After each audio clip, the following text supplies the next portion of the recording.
People are not one way. We are a reflection of the states we're living in.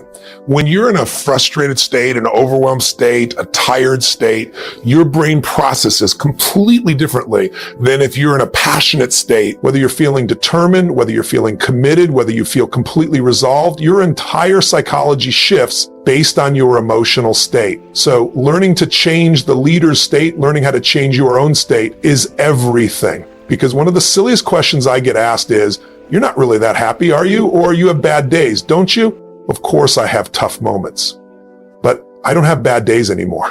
And it's not because I'm special. It's because I've trained myself like an athlete to enter peak states so consistently that they've become my natural way of being. It's like building a muscle. It's not about being smart.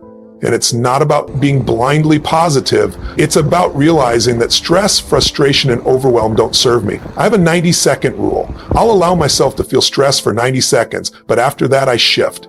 Stress doesn't solve anything. The only thing that solves the problem is putting yourself in the right state to deal with it effectively. I've been teaching for years that a radical change in your body instantly changes your biochemistry. 38 years of teaching it, and 2 years ago, Harvard came out with a study proving what I've been saying all along. They call it power postures. Standing like Wonder Woman or Superman for just 2 minutes. That single shift increases testosterone by 20%, lowers cortisol, the stress hormone, by 18%, and increases your ability to take decisive action by 33%. That's just from standing a certain way. But I take it a step further. I teach people how to use their voice, their breath, their movement to create immediate shifts in their emotional state. And when you learn to control your state, everything changes. You change the way you think, you change the way you act, you change the results you get in your life.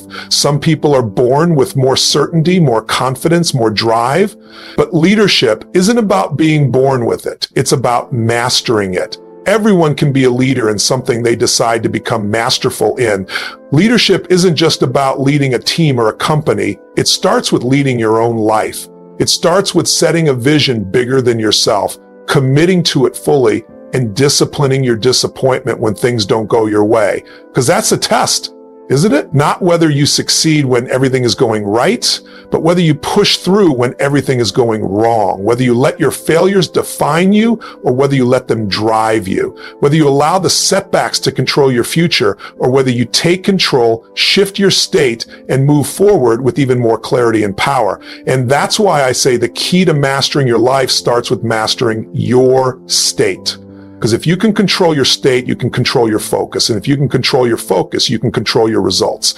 Master your emotional state. Your emotional state is the foundation of everything you do. Every decision you make, every action you take, and every outcome you experience is determined by the state you are in at any given moment. If you're in a peak state filled with confidence, certainty, and drive, you're going to take massive action. You're going to push through obstacles. You're going to find solutions where others see problems. But if you're in a state of doubt, fear, hesitation, or frustration, even the simplest challenges can seem overwhelming. The difference isn't the circumstances, it's the state you're in when you face them. The ability to master your emotional state is what separates those who succeed from those who struggle. Most people live reactively. They let the outside world dictate how they feel. If things go well, they feel good. If things go wrong, they feel bad. But leaders, high achievers, and those who truly control their lives do the opposite. They don't wait for external circumstances to dictate their emotions. They decide in advance how they are going to feel, and they train themselves to access that state at will. Think about it. How often do you hear people say, I'm just not feeling it today, or I don't have the energy? They act as if their emotions are outside their control, as if they have no choice but to accept whatever state they wake up in. But that's a lie. The truth is you can control your emotions instantly if you know how to shift your state. You don't need to wait for motivation to show up. You don't need to wait for the perfect moment to feel confident, powerful, or excited. You can create those feelings on demand. It starts with awareness. You must become conscious of the patterns that control your emotions. Every emotional state has a pattern. There are specific ways you breathe, move, think, and use your body when you're in a certain state. When you're frustrated, your shoulders slump, your breathing becomes shallow, your voice changes. When you're confident, your chest is up, your movements are powerful, your voice is strong. The key is to recognize these patterns and interrupt them immediately. One of the fastest ways to change your emotional state is through radical physical movement.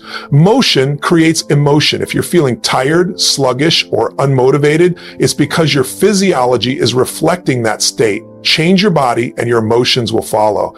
If you've ever worked out when you didn't feel like it, you know this to be true. You might start sluggish, but after a few minutes, your energy shifts. Why?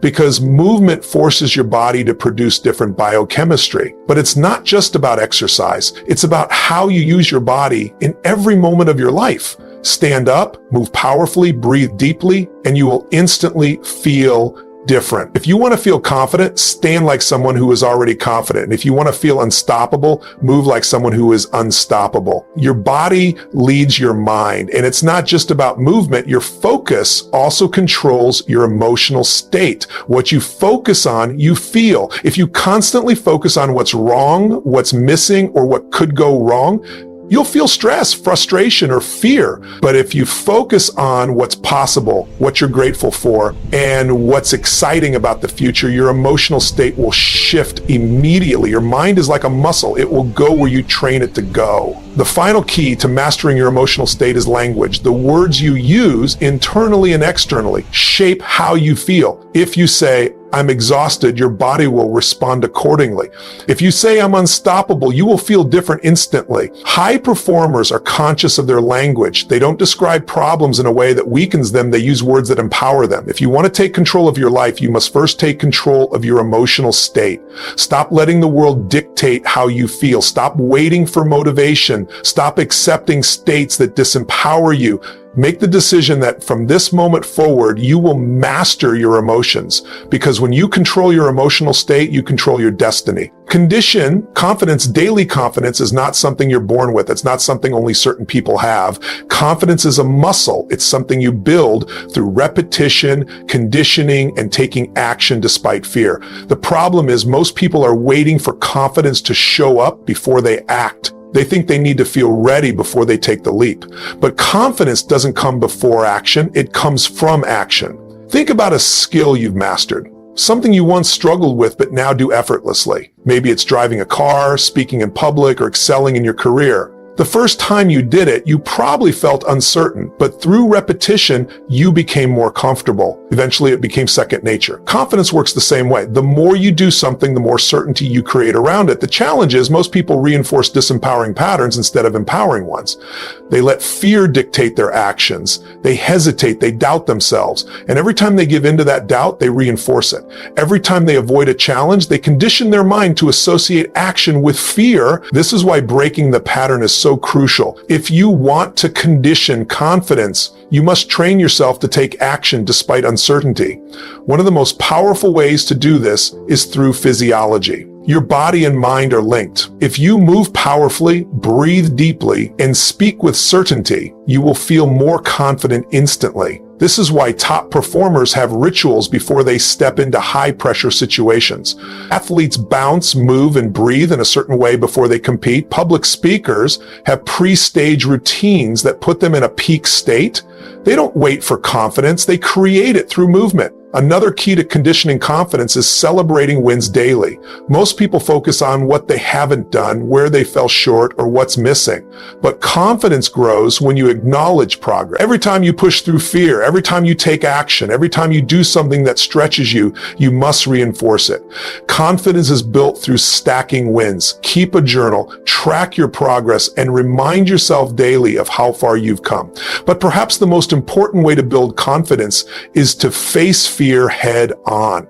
Fear doesn't disappear by thinking about it. It disappears through action. Most people avoid what scares them, hoping the fear will go away. But avoidance only makes fear stronger. The only way to truly build unshakable confidence is to lean into discomfort.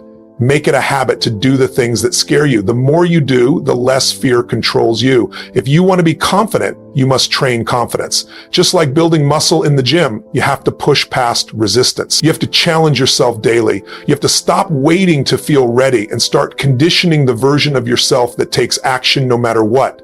Because confidence isn't about never feeling fear. It's about training yourself to act despite it.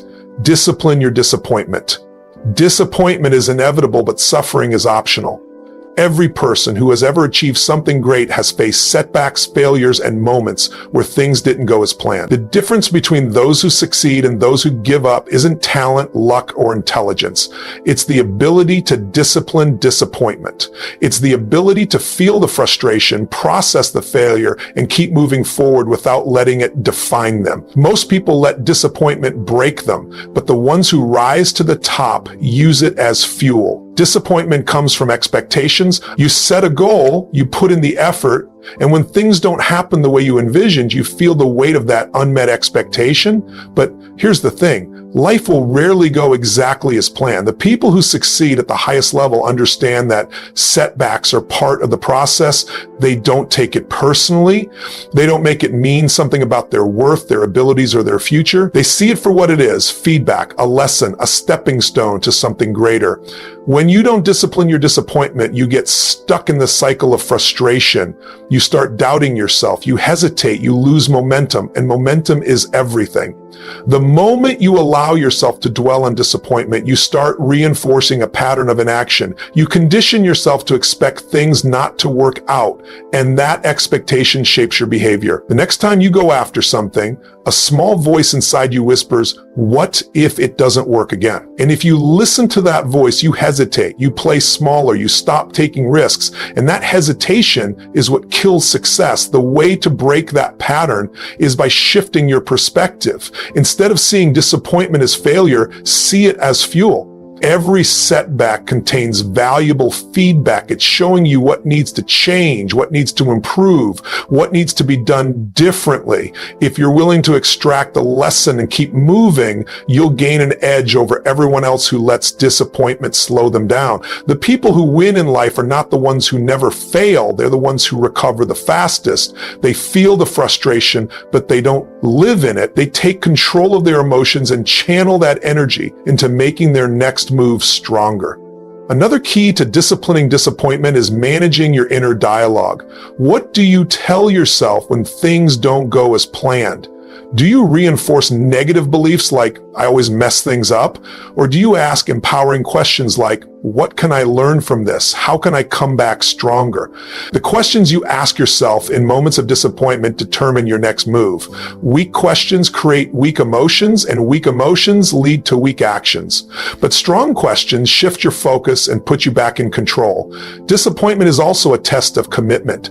It's easy to be excited when everything is going well. It's easy to stay motivated when progress is obvious. But real commitment is measured by how you show up when things aren't working. How do you respond when everything seems to be falling apart? Do you lower your standards? Do you back off? Or do you double down, adjust your strategy, and push through? The people who achieve greatness are the ones who refuse to let temporary failure dictate their long-term success. One of the best ways to discipline disappointment is to anticipate it. If you go into every challenge expecting it to be smooth and perfect, you're setting yourself up for frustration. But if you go in knowing there will be obstacles, knowing there will be setbacks, and deciding in advance that you'll push through anyway, you become unstoppable. You take the emotional sting out of it. You turn disappointment into a challenge instead of a roadblock. This is how champions think. They don't expect an easy road. They expect resistance, but they've conditioned themselves to push through it. They know that disappointment isn't a stop sign. It's a moment of decision. It's an opportunity to rise, to prove to themselves that they are stronger than any setback, that their vision is bigger than any temporary obstacle. Influence through understanding.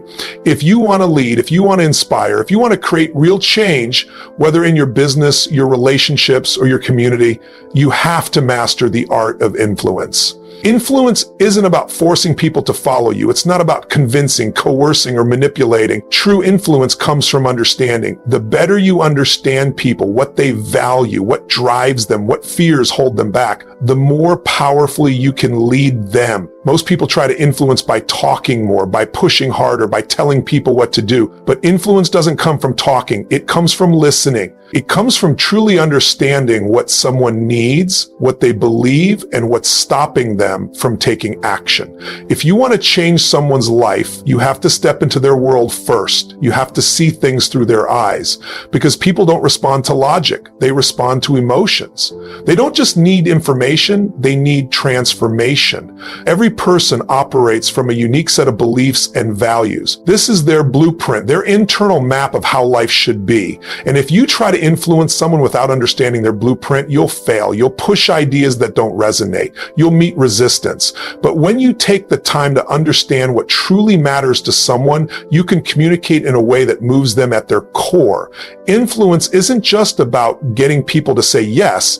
It's about helping them break through their own limitation. It's about showing them a new possibility, a new vision for their life, a new way of thinking that empowers them. And that starts with asking the right questions. If you want to influence someone, ask, what do they really want? What are they afraid of? What's holding them back? Because until you understand what's stopping them, you can't help them move forward. People's beliefs are shaped by their experiences. If someone has failed repeatedly, they might believe success isn't possible for them. If someone has been hurt in the past, they might believe trust is dangerous. If someone has been told they're not good enough, they might believe they'll never be enough. And those beliefs shape their actions or lack of action. But the truth is, beliefs are not facts. They are simply patterns that have been reinforced over time. And if you can help someone see their beliefs for what they really are, just stories, just conditioning, you can help them break free. The most powerful way to influence someone is to help them change their state. Because when someone is stuck in fear, doubt, or uncertainty,